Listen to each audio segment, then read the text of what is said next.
Good morning students. हम discussion कर रहे थे एटॉमिक स्ट्रक्चर का। उसमें ये टॉपिक चल रहा था न्यूक्लियर बाइंडिंग एनर्जी। तो न्यूक्लियर बाइंडिंग एनर्जी क्या है, इसके बारे में बहुत अच्छा डिस्कशन आपके टेक्स्ट बुक में दिया है, विच स्टार्ट्स फ्रॉम पेज नंबर 332। हाँ, एक एडिशनल स्टेप है जिसमें उन्होंने मास ऑफ इलेक्ट्रॉन्स ऐड कर दिया है। उसकी ज़रूरत नहीं थी, बट आप अगर चाहिए तो आप उसे अपनी डिस्कशन में ऐड कर सकते हो इफ़ यू वांट। हाँ, so what is binding energy. तो बाइंडिंग एनर्जी उन्होंने कहा है कि बाइंडिंग एनर्जी की कहाँ से आई कंसेप्ट, तो उसको भी मैंने डिस्कस किया था पिछले लेक्चर में। तो बात ऐसी है कि there are number of protons in a very small space that is called as nucleus. तो वहाँ पे प्रोटॉन्स भी है और न्यूट्रॉन्स भी है। अब अगर वहाँ पे प्रोटॉन्स है, न्यूट्रॉन्स भी हैं, बट ठीक है, न्यूट्रॉन्स की वजह से कुछ नहीं होगा क्योंकि न्यूट्रॉन्स आर इलेक्ट्रिकली न्यूट्रल। परंतु आपके जो प्रोटॉन्स होते हैं, हर एक प्रोटॉन पे पॉजिटिव चार्ज रहता है और उसकी वजह से there is a force of repulsion between protons.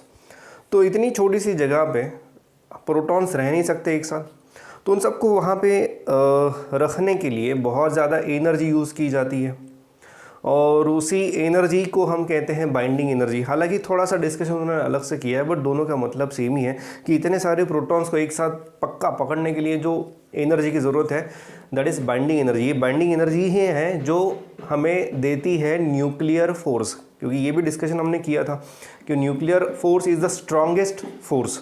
हाँ, बस बात ऐसी है कि न्यूक्लियर फोर्स का जो ऐसा है कि शॉर्ट रेंज फोर्सेस होते हैं, बस बाकी कुछ नहीं। But anyway they are the strongest forces. ठीक है, तो अब उन्होंने जैसे कहा है कि ये पार्टिकल जो एक साथ जुड़े हुए हैं न्यूक्लियस में, उनको सेपरेट करने के लिए सो दैट वो इस तरह से सेपरेट हो जाए कि उनमें डिस्टेंस बहुत ज़्यादा हो और इतना ज़्यादा कि दोनों के बीच में इंटरेक्शन ज़ीरो है। तो उनको सेपरेट करने के लिए सारे जो न्यूक्लियस में सारे के सारे जो पार्टिकल्स हैं, उनको सेपरेट करने के लिए जो एनर्जी की ज़रूरत है उसे कहते हैं बाइंडिंग एनर्जी। ठीक है, सो उनको एक साथ रखने के लिए कौन सी एनर्जी रहेगी, उसका अपोजिट ऑफ बाइंडिंग एनर्जी यानी निगेटिव बाइंडिंग एनर्जी। ये कंसेप्ट हमने देखी है, जैसे कि आपकी बाइंडिंग एनर्जी ऑफ सैटेलाइट होती है, ग्रेविटेशन में हमने देखा था, तो वैसे ही ये एक एनर्जी है। एनीवे, तो ये थी एक कंसेप्ट बाइंडिंग एनर्जी की।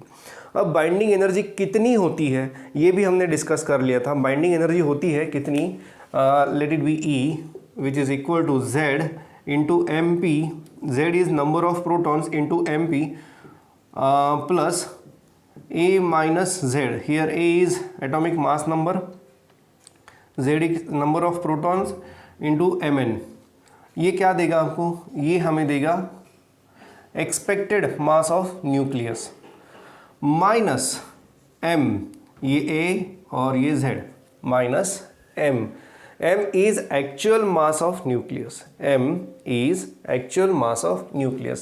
इस डिफरेंस को कहते हैं, ये है एक्सपेक्टेड मास। हमें ये लगता है कि there are Z number of protons, A minus Z number of neutrons, MP is mass of protons, so this term gives total mass of protons. A minus Z, Mn is mass of neutrons, so this term gives total mass of neutron. Addition of both masses gives total mass of nucleus minus actual mass of that nucleus. This is expected mass, this is actual mass. This difference is called as mass defect. This difference is called as mass defect into c square, where c is velocity of light, gives the binding energy. तो बात ऐसी है कि जो हम expect करते हैं कि मास ऑफ न्यूक्लियस जो है वो इतना होना चाहिए, इतना, बट वो इतना नहीं रहता, वो रहता है इतना। सो जो डिफरेंस है मास में, दैट इज मास डिफेक्ट, वो कहाँ गया? So that mass is converted into energy according to the Einstein's relation E is equal to delta M C square, well delta M is your mass defect. So ये energy जो है यही है आपकी binding energy. इसके बारे में discussion हमने कर लिया था प्रीवियस क्लासेस में। अब बढ़ते हैं थोड़ा सा आगे। So there is a new term called as stability of the nucleus. तो स्टेबिलिटी ऑफ द न्यूक्लियस किस पे डिपेंडेंट रहती है? तो ऑफकोर्स वो डिपेंड रहती है बाइंडिंग एनर्जी पे ही, but it is not binding energy, it is the binding energy per nucleon. Binding energy per nucleons यानी number of protons and neutrons को मिला के एक जनरल टर्म बना दी है न्यूक्लियॉन्स। तो binding energy per unit nucleon ये एक टर्म यहाँ पे डिफाइन की गई है, आप उसे देख सकते हो, E B by A, E B divided by A, E B by A, E B यानी binding energy, this is your binding energy, divided by A is mass number. So E B by A gives binding energy per nucleon. और इस parameter से हम predict कर सकते हैं कि whether the given element या फिर given atom nucleus is stable और नॉट. तो एक ग्राफ आपको दिखाई देगा, ग्राफ दिया है पेज नंबर 15.6, पेज नंबर है आपका 333. इस तरह से ये ग्राफ है और वाई एक्सिस पे है binding energy per nucleon, binding energy per nucleon, this is on Y axis, and along X axis we have mass number A.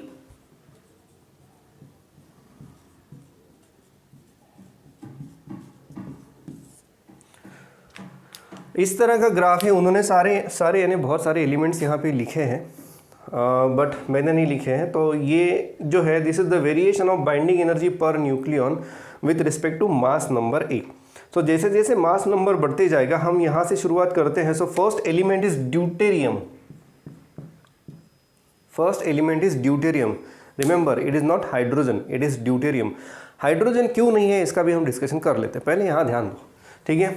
So first element is deuterium, फिर ट्रिटियम, फिर helium है, फिर ये ऊपर नीचे हो गया है. और जैसे जैसे मास नंबर बढ़ता है वैसे वैसे ये एनर्जी भी बढ़ रही है. और एक पीक आ जाता है, पीक आता है 56 पे, आयरन Fe, वहाँ पे पीक आ जाता है. And this graph is almost horizontal, I am saying almost horizontal from 50 to 80. From mass number 50 to mass number 80 the graph is almost horizontal. और बाद में ऐसे दिखाई देता है कि after 80 there is again decrease in binding energy per nucleon. तो हालांकि कंसेप्ट हमारे दिमाग में कैसी है कि जितनी ज़्यादा बाइंडिंग एनर्जी हम देंगे न्यूक्लियस को, उतना ज़्यादा वो न्यूक्लियस जो है वो स्टेबल रहेगा, ठीक है. सो यहाँ पे हम देख सकते हैं बिटवीन 50 टू 80 जहाँ पे पूरा पीक आ जाता है, तो ये 50 से लेके 80 के बीच में जो एलिमेंट्स है they are very very stable. उनका जो न्यूक्लियस है वो बहुत स्टेबल है. ड्यूटेरियम जो है ये बहुत अनस्टेबल है, क्योंकि आप देख सकते हो इसकी एनर्जी जो है, बाइंडिंग एनर्जी पर न्यूक्लियन, ये मिनिमम है. ऑफ कोर्स यहाँ के एलिमेंट भी थोड़े बहुत स्टेबल है, यहाँ के एलिमेंट बहुत ही अनस्टेबल है ऐसा नहीं है, थोड़े बहुत स्टेबल है. क्यों ऐसा? इसलिए क्योंकि उनमें number of neutrons and protons कम है, उसका मास नंबर कम है. तो जितने कम पार्टिकल्स रहेंगे उतनी कम एनर्जी उनको देने की ज़रूरत पड़ेगी. सो इसलिए यहाँ के कुछ एलिमेंट स्टेबल भी हैं, ऐसा नहीं कि सारे के सारे एलिमेंट अनस्टेबल है. क्यों नहीं है? क्योंकि वहाँ पे number of protons and neutron जो है ये कम है, क्योंकि इनका मास नंबर भी कम है. सो वहाँ पे इतनी ज़्यादा बाइंडिंग एनर्जी की ज़रूरत नहीं पड़ती. थोड़ा और आगे बढ़ेंगे तो बाइंडिंग एनर्जी बढ़ जाती है, और ऑब्वियसली वो बढ़नी ही चाहिए, क्योंकि हमारे नंबर ऑफ प्रोटॉन्स बढ़ते जाएंगे तो उनको एक साथ रखने के लिए बाइंडिंग एनर्जी की भी ज़्यादा ज़रूरत हमें पड़ेगी. सो वैसे वैसे यहाँ पे ग्राफ बढ़ते जाता है. But it is seen that after 80 the graph is decreasing, after 80 graph is decrease 80, after 80 mass number 80 graph is decreasing. यानी यहाँ पे नंबर ऑफ प्रोटॉन्स बहुत ज़्यादा हैं, बट फिर भी हो क्या रहा है कि यहाँ पे जो बाइंडिंग एनर्जी है वो कम है. इसका मतलब ये है कि यहाँ के जो एलिमेंट्स हैं वो अनस्टेबल हैं, यहाँ के जो एलिमेंट्स हैं वो अनस्टेबल आ रहे हैं. और ये अनस्टेबल जो न्यूक्लियस है, इसका मतलब है, what do you mean by unstable nucleus? So unstable nucleus का मतलब ये है कि they start the activity that is called as radioactivity. अब इसकी ज़रूरत क्या है उसे भी हम ज़रा सा देख लेते हैं. हालांकि आई होप ये ग्राफ क्लियर हो गया होगा. ये ऑब्जर्वेशंस है, ठीक है, और दैट्स इट. अब यहाँ पे मैं आगे का डिस्कशन करता हूँ why this elements are unstable. देखो कैसा है कि एक क्लास में बहुत सारे स्टूडेंट्स हैं, और स्टूडेंट्स बहुत ज़्यादा हमने भर दिए, जगह कम है, स्टूडेंट्स ज़्यादा है. बट अगर उसमें से कुछ स्टूडेंट्स मस्ती कर लेते हैं तो क्लास की जो स्टेबिलिटी है वो कम हो जाती है. तो ऐसे स्टूडेंट्स के साथ क्या किया जाता है आप अच्छी तरह से जानते हो, ऐसे स्टूडेंट्स को बाहर निकाल दिया जाता है so that class becomes stable. वैसे यहाँ पे है थोड़ा सा, यहाँ पे जो बाइंडिंग एनर्जी जो है ना, ये बाइंडिंग एनर्जी कम है, नंबर ऑफ प्रोटॉन्स ज़्यादा है, उतने सारे नंबर ऑफ प्रोटॉन्स को एक साथ छोटी सी जगह में रखना पॉसिबल नहीं है। सो होता ये है कि वो जो न्यूक्लियस है ना, ये पार्टिकल्स को, कौन से पार्टिकल्स, प्रोटॉन्स एंड न्यूट्रॉन्स को बाहर निकाल देता है। सारे के सारे नहीं, बट कुछ प्रोटॉन्स को और कुछ न्यूट्रॉन्स को वो बाहर निकाल देता है, so that the nucleus becomes stable.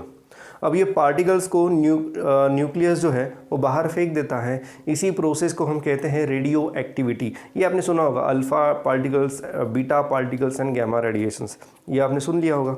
सो ये स्कूल में कभी सुना होगा। तो उसके पीछे कारण जो है वो ये है कि बहुत ज़्यादा प्रोटॉन्स और बहुत ज़्यादा न्यूट्रॉन्स हैं, बट बाइंडिंग एनर्जी ज़्यादा नहीं है, तो इसमें न्यूक्लियस जो है वो अनस्टेबल रहेगा। अब ये स्टेबिलिटी कैसे अचीव कर सकते हैं? Better you throw out some particles outside. तो न्यूट्रॉन्स को और प्रोटॉन्स को न्यूक्लियस जो है वो बाहर थ्रो आउट कर देता है, और उसकी वजह से उसकी स्टेबिलिटी थोड़ी बढ़ती है।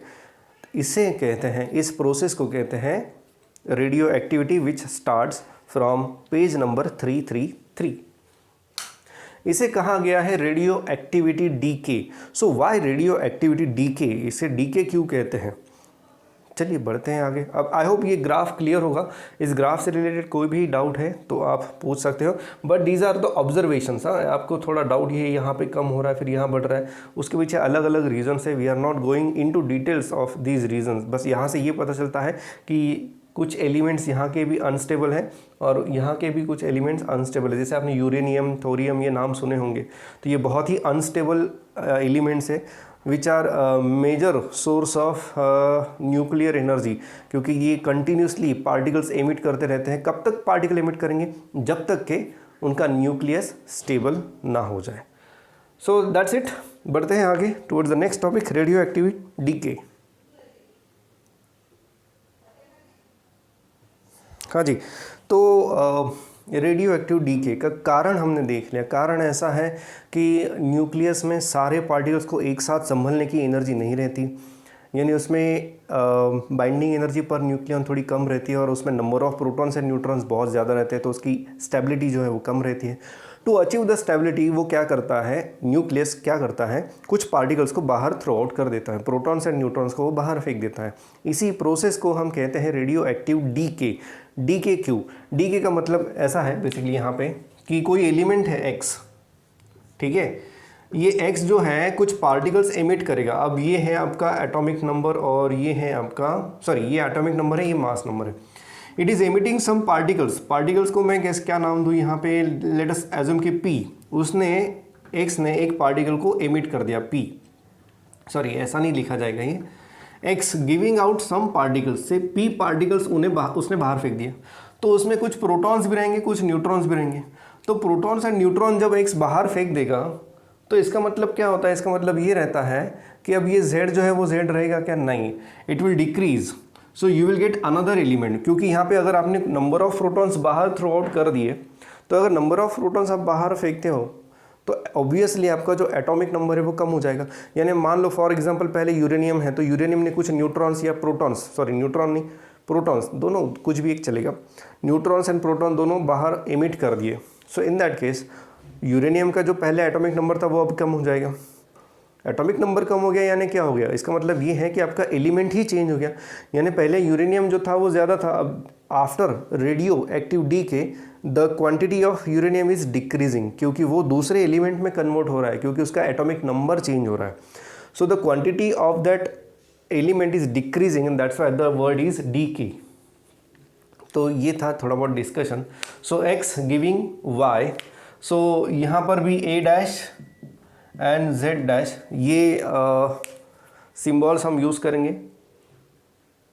ओके, अब यहाँ पे एक और बात है कि ये जो एलिमेंट है ना, जो ये पार्टिकल्स को एमिट करता है, जो एलिमेंट ये पार्टिकल्स को एमिट करता है, पार्टिकल्स यानी मैंने इन जनरल कहा है, ये पार्टिकल्स की डिटेल्स अभी हम पढ़ने वाले हैं।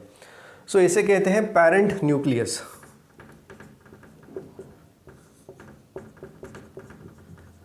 पेरेंट न्यूक्लियस, और ये जो है, जो बन जाता है नया एलिमेंट जो हमें मिलता है यहाँ पे, उसे कहते हैं डॉटर न्यूक्लियस। ये है पेरेंट न्यूक्लियस, ये है डॉटर न्यूक्लियस। तो ये नाम आपको पेज नंबर 334 पे दिखाई देंगे। अब कौन से पार्टिकल्स यहाँ पे एमिट हो रहे हैं इसकी थोड़ी डिटेल में जानकारी हम ले लेते हैं। सो आई होप ये रेडियो एक्टिव डीके, ये नाम समझ में आ गया होगा आपको। डीके क्यों कहते हैं? क्योंकि जो इनिशियल पेरेंट न्यूक्लियस जो है उसके नंबर कम होते जाते हैं और डॉटर न्यूक्लियस के नंबर्स बढ़ते जाते हैं। तो नेक्स्ट टर्म इज़, हाँ, रेडियो एक्टिव डीके में कुछ टाइप है। तो कौन से पार्टिकल्स बेसिकली यहाँ पे एमिट होते हैं? तो पार्टिकल जो है पहले अल्फा पार्टिकल्स होते हैं, कभी कभी बीटा पार्टिकल्स, उसमें बीटा में बीटा पॉजिटिव बीटा निगेटिव ये पार्टिकल्स है। And after that there are some electromagnetic radiations which are emitted by the nucleus. तो इनका स्टडी हम एक एक करके अभी देख लेते हैं।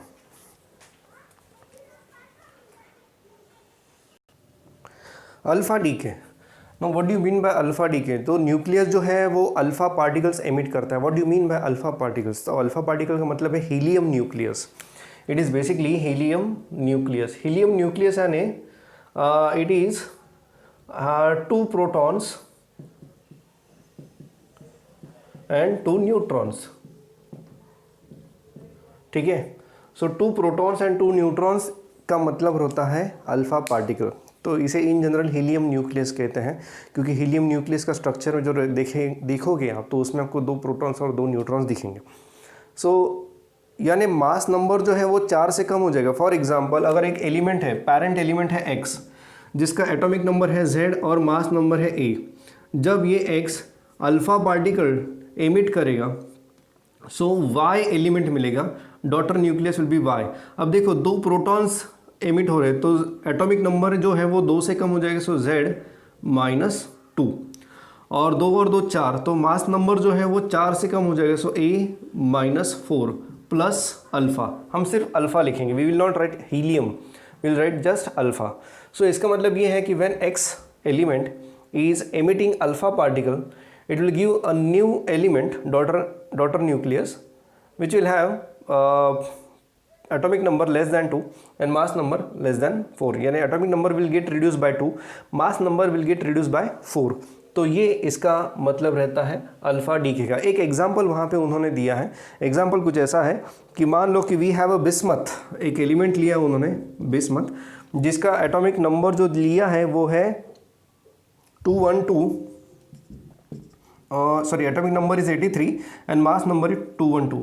अब बिस्मथ जो है it will emit alpha particle, तो अल्फ़ा पार्टिकल एमिट करने के बाद you will get a element thallium, TL, शायद TL ऐसा सिंबल है, यस।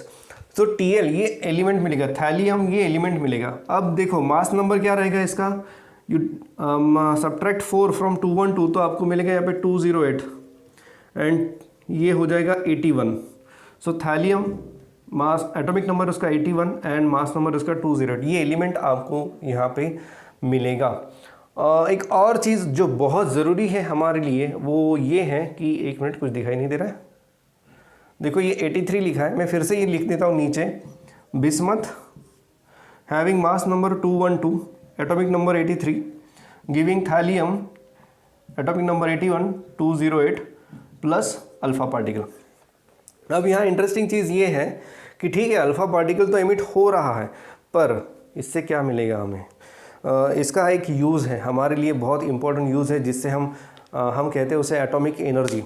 तो बात ऐसी है कि ये जो प्रोडक्ट आपको मिल रहा है, और इसे हम कहते हैं रिएक्टेंट एक ही है, पर प्रोडक्ट आपको यहाँ पे 2 मिल रहा है। सो जो प्रोडक्ट्स का जो टोटल मास है, यानी इसका मास प्लस ये मास, ये जो टोटल मास है ना, it is less than this x।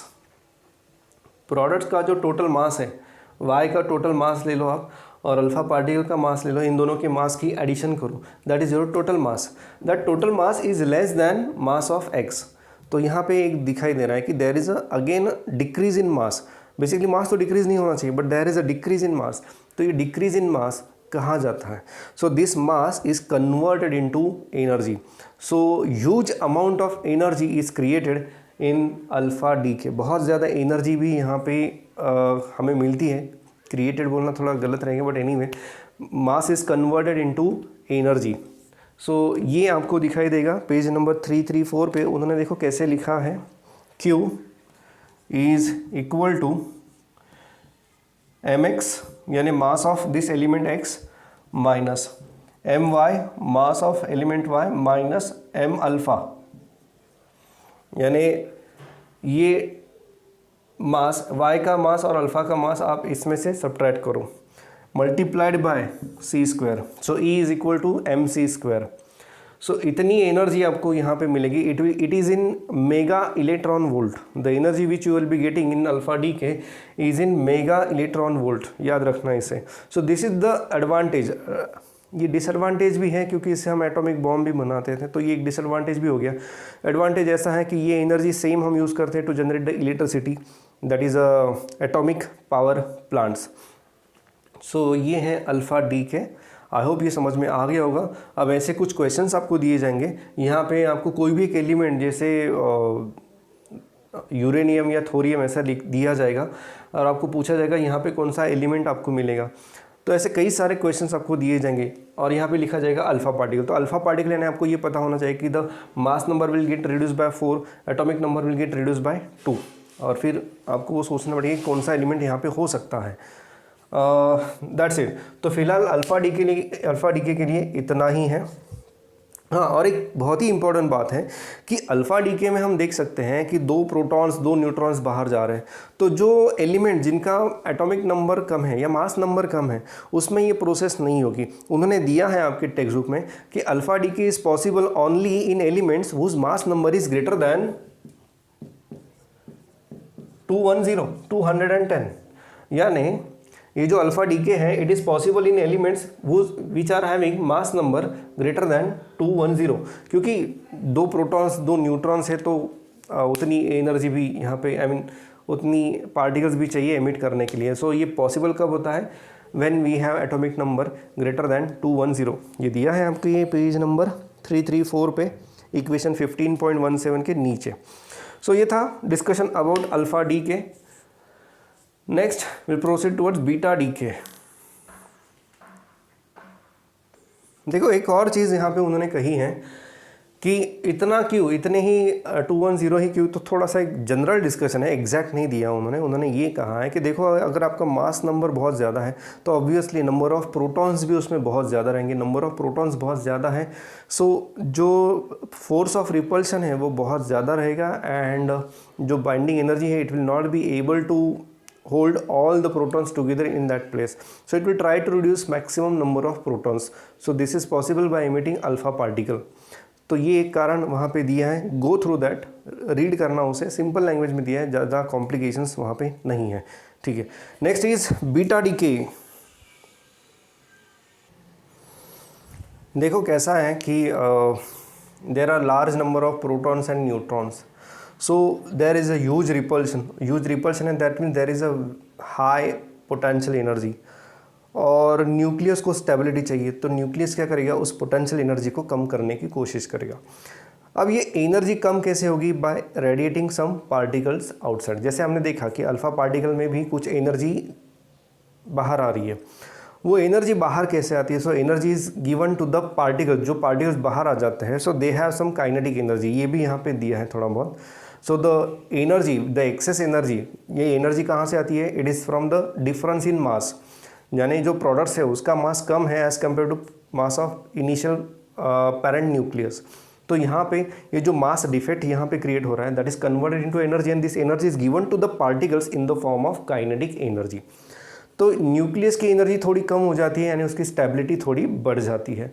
तो ये स्टेबिलिटी के लिए हम ये बोल सकते हैं कि it is giving out some particles. तो पार्टिकल जब बाहर जाएगा तो न्यूक्लियस की जो एनर्जी है वो भी थोड़ी कम हो जाएगी और उसमें स्टेबिलिटी थोड़ी ज़्यादा आ जाएगी। अब नेक्स्ट जो डीके है वो है beta decay. So beta decay में क्या होता है? बेसिकली प्रोसेस कुछ ऐसी है कि एक न्यूट्रॉन जो है वो प्रोटॉन में कन्वर्ट हो जाता है। ठीक है, मोटिव क्या है अपना? उसकी जो एनर्जी है, जो एक्सेस एनर्जी है उसमें, उसे बाहर फेंकना है। तो उसके लिए कोई भी पार्टिकल वो एमिट कर सकता है। तो यहाँ पे ये हम बात कर रहे हैं बीटा माइनस डीके, यानी यहाँ पे इलेक्ट्रॉन्स एमिट किए जाते हैं। अब ये सवाल आपके मन में कि इलेक्ट्रॉन्स न्यूक्लियस में कहाँ आ गए? न्यूक्लियस में तो इलेक्ट्रॉन्स रहते नहीं हैं, बट यहाँ पे इलेक्ट्रॉन्स बन जाते हैं। कैसे? एक न्यूट्रॉन जो है ना, न्यूट्रॉन इलेक्ट्रिकली न्यूट्रल रहता है, तो वो क्या करेगा? एक प्रोटॉन बनाएगा, एक इलेक्ट्रॉन बनाएगा, और एक पार्टिकल और बनता है, उसे कहते हैं एंटी न्यूट्रिनो। उसे हम कहेंगे anti neutrino particle. So neutron giving proton plus electron, and this gives anti neutrino particle. ये यहाँ पे आपको दिखाई दे रहा होगा। सो मैं ये बोल सकता हूँ कि इन दिस प्रोटॉन के नंबर बढ़ जाते हैं, ठीक है। तो फिर से एक डाउट रहेगा कि सर अभी आपने कहा कि प्रोटॉन ज़्यादा रहेंगे तो स्टेबिलिटी कम हो जाएगी, रिपल्शन बढ़ेगा। हाँ ठीक है, बट क्या कहा मैंने इससे पहले, जो डिस्कशन मैंने किया वो क्या किया कि अगर कोई भी पार्टिकल वो बाहर फेंक देगा, सो उससे क्या हो जाएगा, कुछ एनर्जी जो है उसकी पोटेंशियल एनर्जी वो कम हो जाएगी, it will achieve some stability. तो यहाँ पे मेन टारगेट ये है कि इन पार्टिकल्स को बाहर थ्रो आउट करना है। पार्टिकल्स एक बार बाहर गए so nucleus will have less potential energy and hence more stability. तो अब देखो, neutron is converted to proton, electron and antineutrino. तो न्यूक्लियस में कौन कौन रहेगा, न्यूक्लियस में ये प्रोटॉन वैसा ही रहेगा, ठीक है। और बाहर कौन जाएंगे, बाहर जाएंगे ये इलेक्ट्रॉन जाएगा और ये एंटी न्यूट्रिनो जाएंगे। सो ऐसा है कि there is a parent nucleus X A Z and it will emit electron, so Y.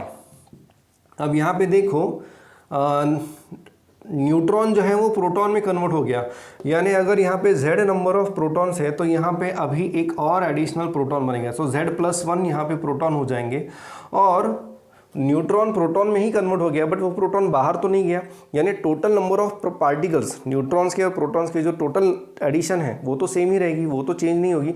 बस उसमें एक है, न्यूट्रॉन एक से कम हो जाएगा तो प्रोटॉन एक से बढ़ जाएगा। सो टोटल जो है न्यूट्रॉन्स एंड प्रोटॉन्स की जो एडिशन है वो तो सेम ही रहेगी, और उसकी वजह से मास नंबर सेम रहेगा, मास नंबर चेंज नहीं होगा। सो it will be A only, but proton जो है, जो एक एडिशनल यहाँ पे बना है, सो एटॉमिक नंबर एक से बढ़ेगा, और बाहर कौन जाएंगे, ये एक इलेक्ट्रॉन और ये एंटी न्यूट्रिनो पार्टिकल, ये बाहर चले जाएंगे। So this is the process.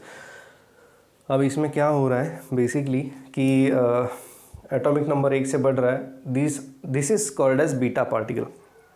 So beta particle is basically electron only, ठीक है। ये बाहर एमिट किया जाएगा, उसके साथ साथ ये एंटी न्यूट्रिनो पार्टिकल भी बाहर एमिट किया जाएगा। What is anti neutrino particle, इसका स्टडी बहुत कम है, बट ऐसा कहा जाता है, आपके टेक्स्ट बुक में नहीं दिया है।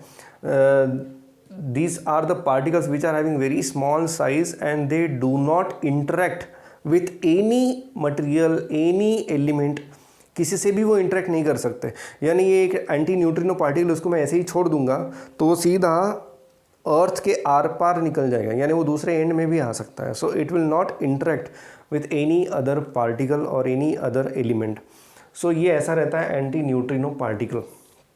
हालांकि बहुत कम जानकारी है इसके बारे में, बट फिर भी इसके बारे में हमें लिखना तो पड़ेगा कि when a neutron is converted into proton and electron as well as antineutrino particles are also created, and बस इतना ही। सो यहाँ पे हो क्या रहा है, प्रोटॉन एक से बढ़ेगा, प्रोटॉन एक से बढ़ेगा तो एटॉमिक नंबर भी एक से बढ़ेगा, but addition of neutron and proton वो तो सेम ही रहेगी। भले ही न्यूट्रॉन एक से कम हो गया बट प्रोटॉन एक से बढ़ गया, तो यहाँ पे मास नंबर जो है वो सेम रहेगा, और ये प्रोसेस है। सो क्वेश्चन आ सकता है इसके ऊपर भी कि अगर मान लो दो बीटा पार्टिकल्स एमिट हो गए, तो दो बीटा पार्टिकल्स एमिट होने से क्या हो जाएगा, तो दो बीटा माइनस, यहाँ पे प्लस एंड माइनस मेंशन करना बहुत ज़रूरी है। तो ये बीटा माइनस है, क्यों, क्योंकि इलेक्ट्रॉन बना है, चार्ज निगेटिव है यहाँ पे।